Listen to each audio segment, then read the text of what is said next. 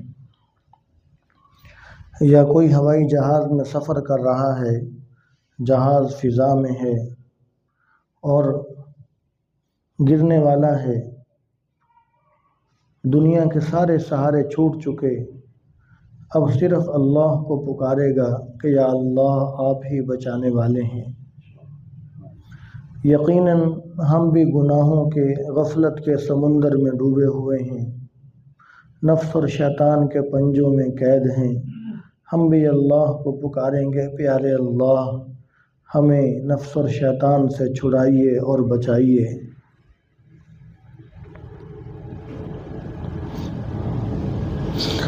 حق پرستوں کی اگر کی تو نے دل جوئی نہیں، تانا دیں گے بت کے مسلم کا خدا کوئی نہیں۔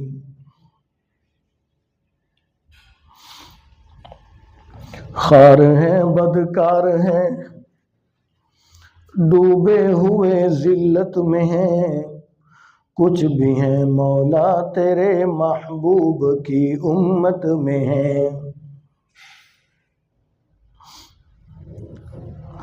خلق کے راندے ہوئے دنیا کے ٹھکرائے ہوئے، آئے ہیں اب تیرے در پر جولی پھیلائے ہوئے۔ رحم کر اپنے نہ آئینے کرم کو بھول جا، ہم تجھے بھولے ہیں مولا تو نہ ہم کو بھول جا۔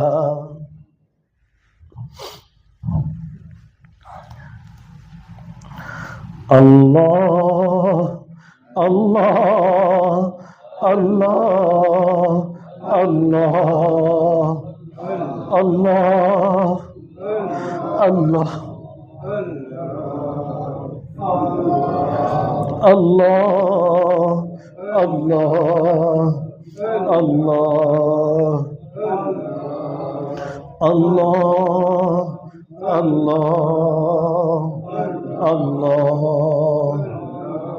اللہ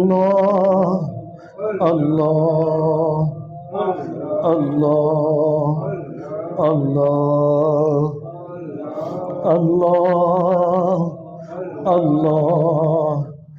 اللہ اللہ اللہ اللہ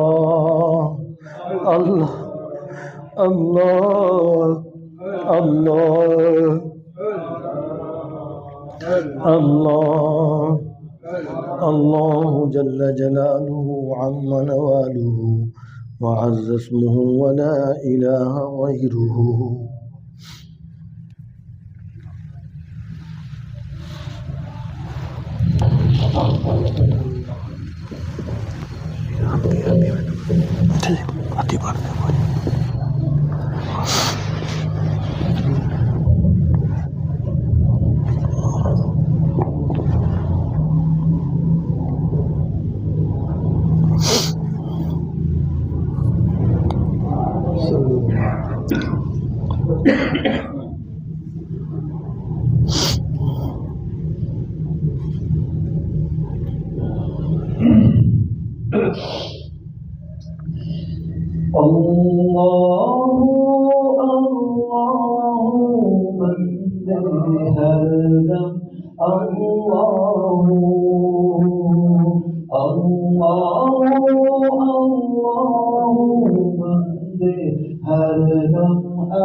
پیچھے پیچھے موت ہے تیرے، آگے آگے تم، پیچھے پیچھے موت ہے تیرے،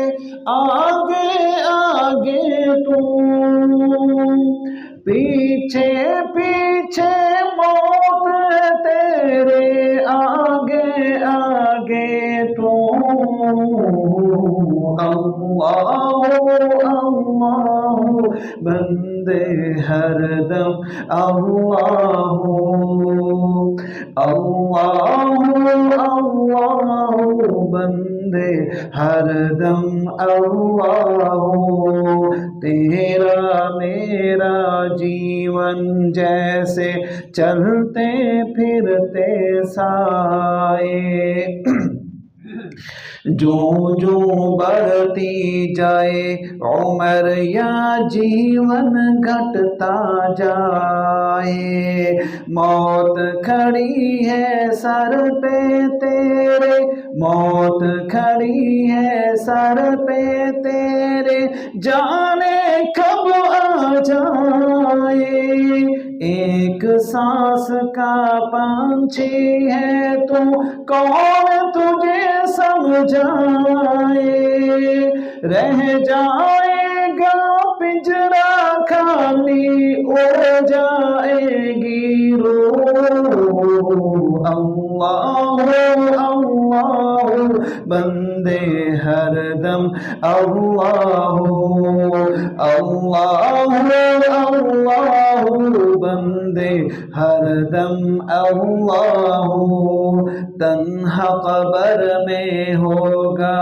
تیرا کوئی نہ ہوگا میت، اللہ اللہ اللہ اللہ بول سلامت جیون بازی جیت، ڈھلتا سورج روز سنائے، ڈھلتا سورج روز سنائے تجھے فنا کے گیت، نیند سے آنکھیں کھول تمنا کیسی ہے یہ پرید، اللہ تیرا جاگ رہا ہے اور سوتا ہے تو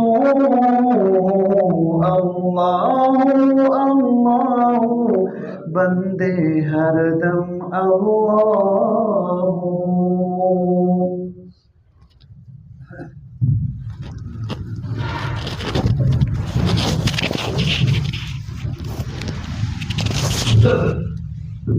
ابھی تھوڑی دیر کے لیے موت کو یاد کریں گے۔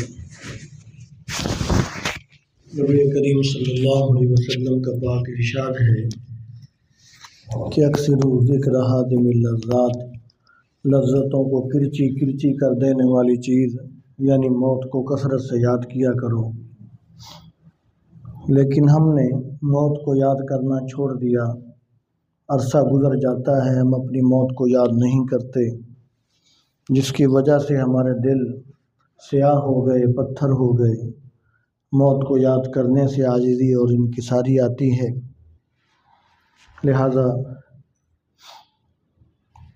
سب ساتھی گردن کو ذرا جھکا کر اور آنکھوں کو بند کر کے اپنی اپنی موت کا تصور کیجیے۔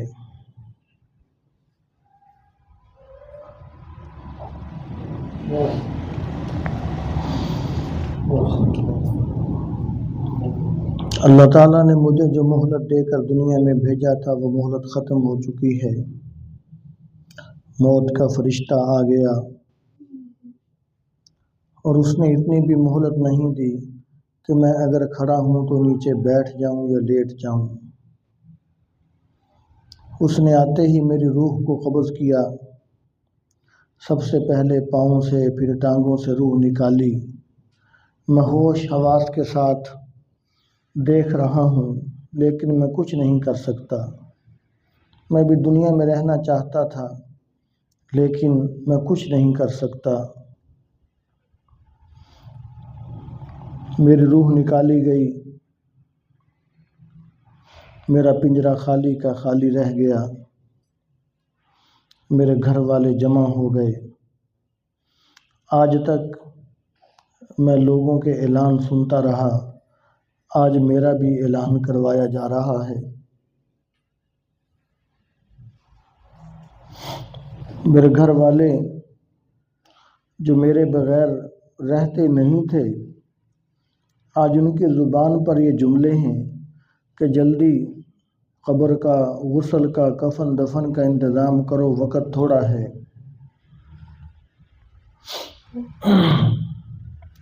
تھوڑی دیر کے بعد مجھے تختے پر غسل کے لیے لٹایا گیا، اور وہ لباس جو میں بہت پسند کرتا تھا آج وہ کینچی سے کاٹ کر میرے جسم سے اتارا جا رہا ہے۔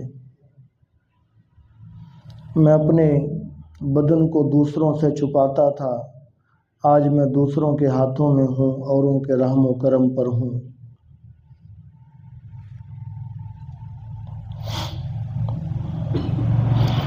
مجھے نہلانے کے بعد سفید کفن پہنا دیا گیا اور کفن کی چادروں میں لپیٹا گیا، جس میں کوئی جیب، کوئی سلائی، کوئی زیب و زینت نہیں ہے۔ مجھ پر کافور مل دیا گیا اور میری میت کو تیار کر کے سب کے بیچ لا کر رکھ دیا گیا۔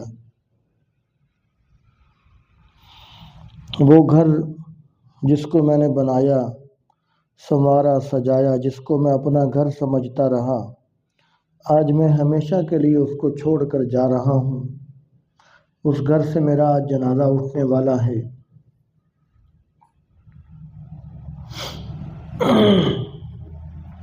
رشتہ دار، دوست، احباب جمع ہیں، لیکن کوئی بھی آج بہن، بھائی، بیوی، بچے مجھے گھر رکھنے کے لیے تیار نہیں ہیں۔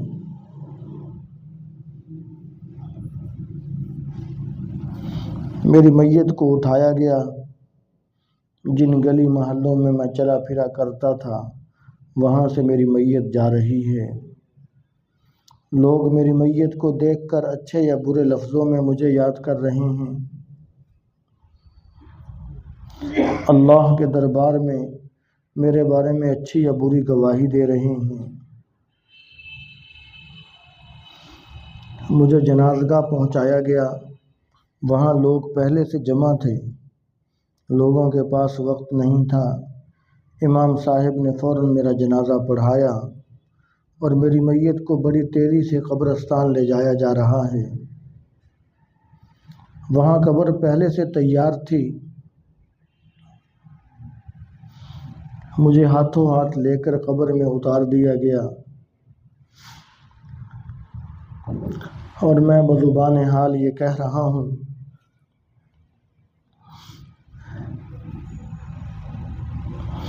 شکریہ اے قبر تک پہنچانے والوں، شکریہ، اب اکیلے ہی چلے جائیں گے اس منزل سے ہم۔ میری قبر کو بند کر دیا گیا، آج کوئی بھی قبر میں میرے ساتھ جانے کے لیے تیار نہیں ہے۔ منو مٹی ڈال دی گئی، رشتہ دار، دوست، احباب تھوڑی دیر ٹھہرے پھر واپس چلے گئے۔ اگر کھڑے بھی رہتے تو ہمیں کیا جو تربت پہ میلے رہیں گے، تہے خاک ہم تو اکیلے رہیں گے۔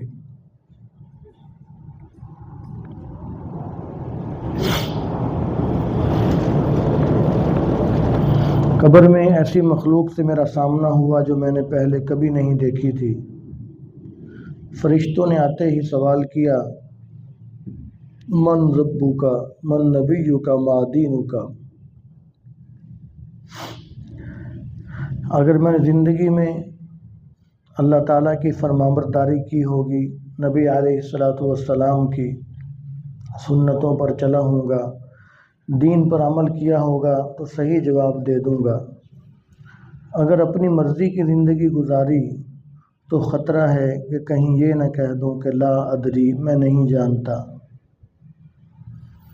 اگر خدا نہ خواستہ میں نے کہہ دیا کہ میں نہیں جانتا تو میری قبر کو سانپ اور بچھوؤں سے بھر دیا جائے گا اور قبر کو جہنم کا گڑھا بنا دیا جائے گا اور حشر تک مارا پیٹا جائے گا۔ سینکڑوں ہزاروں سال کے بعد قیامت برپا ہے، لوگ قبروں سے نکل رہے ہیں، مجھے بھی کہا جا رہا ہے کہ چلو رب کے دربار میں حساب دو۔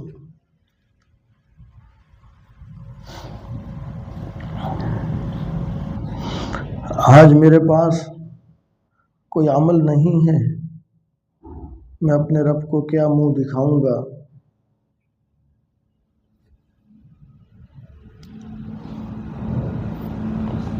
اس کی رحمت کا آسرا ہے کہ جس طرح وہ دنیا میں وہ رحیم تھا اور وہ ستار تھا، اس نے میرے عیبوں پر پردے ڈالے، آج بھی اس کی رحمت سے یہی امید ہے کہ وہ ستاری فرمائے گا اور مجھے شرمندگی سے بچائے گا۔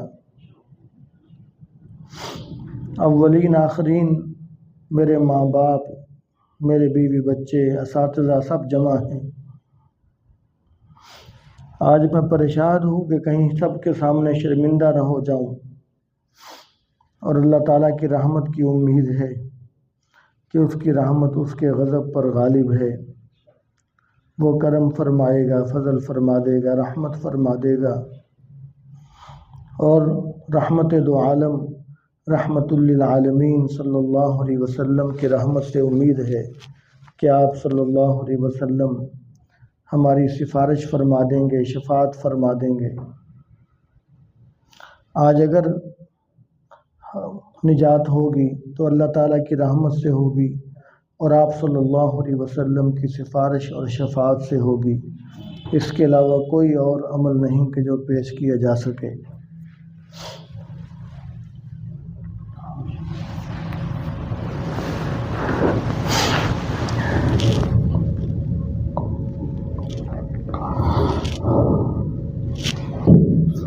ابھی دعا ہوگی اور دعا کے بعد سب ساتھی کھانا کھا کے جائیں گے۔ بسم اللہ الرحمن الرحیم، الحمد للہ رب العالمین، والصلاة والسلام علی سید الانبیاء والمرسلین، اللہم لک الحمد ما انت اہلہ انک اہل التقوی و اہل المغفرہ، لا الہ الا اللہ الحلیم الکریم، سبحان اللہ رب العرش العظیم، الحمد للہ رب العالمین، اللہم انا نسألک موجبات رحمتک وعزائم مغفرتک والغنیمۃ من کل بر والسلامۃ من کل اثم، اللہم لا تدع لنا ذنبا الا غفرتہ ولا ہما الا فرجتہ ولا حاجۃ ہی لک رضا الا قضیتہا یا ارحم الراحمین۔ پیارے رحمان اللہ، آپ کریم ہیں، آپ رحیم ہیں، آپ غفور ہیں، آپ غفار ہیں، آپ ستار ہیں، آپ رحمان ہیں، آپ اپنے بندوں پر مہربانی کرنے والے ہیں، آپ سب سے بڑے سخی ہیں۔ پیارے اللہ، آپ کا دربار بہت بڑا دربار ہے، آپ صمد ہیں، آپ کو کسی کی کوئی پرواہ نہیں ہے، آپ سے کوئی پوچھنے والا نہیں ہے۔ یا اللہ، آپ کے دربار میں آپ کے گناہ گار بندے آ کر معافی مانگیں تو آپ خوش ہوتے ہیں، آپ معاف فرماتے ہیں، آپ راضی ہوتے ہیں، آپ فرشتوں پر فخر فرماتے ہیں۔ یا اللہ، ہم تیرے گناہ گار بندے آپ کے دربار میں اپنے گناہوں کا اقرار کیے بیٹھے ہیں۔ یا اللہ، ہمیں معاف فرما دیجیے، یا اللہ ہمیں بخش دیجیے، یا اللہ ہم پر رحمت فرما دیجیے، ہم پر کرم فرما دیجیے، ہم پر فضل فرما دیجیے۔ پیارے اللہ، آپ رحمان ہیں، آپ رحمان ہیں پیارے اللہ، آپ رحیم ہیں، آپ کریم ہیں پیارے اللہ، آپ اپنی رحمت سے ہمیں معاف فرما دیں، آپ کی رحمت میں ذرہ برابر بھی فرق نہیں آئے گا۔ پیارے اللہ، ہم کمزوروں کا کام بن جائے گا۔ پیارے اللہ، ہم عذاب سے بچ جائیں گے، ہم قبر آخرت کی موت کی تکلیفوں سے بچ جائیں گے۔ پیارے اللہ، اپنی رحمت کے فیصلے فرما دیجیے، اپنی رحمت سے ہمیں مالا مال فرما دیجیے، ہمارے ہاتھ پاؤں میں، ہماری کانوں میں، آنکھوں میں، یا اللہ زبان میں، جسم کے ایک ایک حصے میں، گھر بار میں، یا اللہ اپنی رحمت نصیب فرما دیجیے، اپنی رحمت سے محروم نہ فرمائیے۔ پیارے اللہ، آپ سے بڑا سخی اور کوئی نہیں ہے، اور سخی کے دربار سے کوئی خالی چلا جائے تو اس کی شان کے خلاف ہے۔